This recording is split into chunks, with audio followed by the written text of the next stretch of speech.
Micro finance ಬಗ್ಗೆ ಈಗಾಗಲೇ 2 ಸುತ್ತಿನ ಸಭೆಗಳು ನಡೆದಿದ್ದಾವೆ ಸರ್ಕಾರದ ಮಟ್ಟದಲ್ಲಿ, ಒಂದು ಎಸಿಎಸ್ ಸೋಮರವರ ಮಟ್ಟದಲ್ಲಿ, ಹಾಗೆ ಜೊತೆಗೆ ಸರ್ಕಾರದ ಮಾನ್ಯ ಮುಖ್ಯಮಂತ್ರಿಗಳ ನೇತೃತ್ವದಲ್ಲಿಯೂ ಕೂಡ ಒಂದು ಸಭೆ ಆಗಿದೆ. ಈಗ ಅದರ ಬಗ್ಗೆ ಕೆಲವೊಂದು ಗೈಡ್ಲೈನ್ಗಳನ್ನು, ಕೆಲವೊಂದು ಸೂಚನೆಗಳನ್ನು ಕೊಡ್ತಾ ಇದ್ದಾರೆ. ಅದನ್ನು ಅನುಷ್ಠಾನಕ್ಕೆ ತರಲಾಗ್ತದೆ. ಬೆಂಗಳೂರು ನಗರದಲ್ಲಿ ಯಾವುದೇ ರೀತಿಯ ಪ್ರಕರಣಗಳು ದಾಖಲಾಗಿಲ್ಲ, ಬಟ್ ರಾಜ್ಯದ ಬೇರೆ ಭಾಗಗಳಲ್ಲಿ ದಾಖಲಾಗಿರೋದ್ರಿಂದ ನಾವು ಕೂಡ ಇಲ್ಲಿ ನಮ್ಮ ಎಲ್ಲ ಅಧಿಕಾರಿಗಳಿಗೆ ಇದರ ಬಗ್ಗೆ ಎಚ್ಚರ ವಹಿಸಲಿಕ್ಕೆ ಮತ್ತು ಆ ರೀತಿಯ ಏನಾದರೂ ಒಂದು ಘಟನೆ ಅಥವಾ ಪ್ರಕರಣ ಗಮನಕ್ಕೆ ಬಂದರೆ ಅಥವಾ ಯಾರಾದರೂ ಈ ರೀತಿ ದೂರನ್ನು ಕೊಟ್ಟರೆ ಅಥವಾ ಪೊಲೀಸ್ ಠಾಣೆಯನ್ನು ಅಥವಾ 112 ಸಂಪರ್ಕಿಸಿದರೆ ಅವರಿಗೆ ಸೂಕ್ತ ಸ್ಪಂದನೆಯನ್ನು ಮಾಡಲಿಕ್ಕೆ ಈಗ ನಾವು ಈಗಾಗಲೇ ನಮ್ಮ ಅಧಿಕಾರಿಗಳಿಗೆ ಸೂಚನೆಗಳನ್ನು ಕೊಟ್ಟಿದ್ದೇವೆ.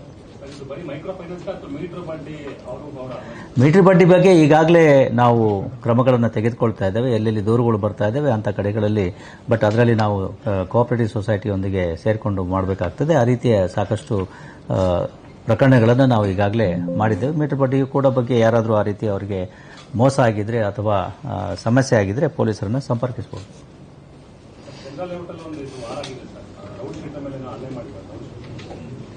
ಯಾವುದಪ್ಪ? ಚಂದ್ರ ಲೇಔಟ, ಬ್ಯಾಟರಾಯನಪುರನ? ಬ್ಯಾಟರಾಯನಪುರ ಯಾವುದೋ ಬೆಳಗ್ಗೆ ಚಂದ್ರ ಲೇಔಟ್ದೇ ಇರಬೇಕು.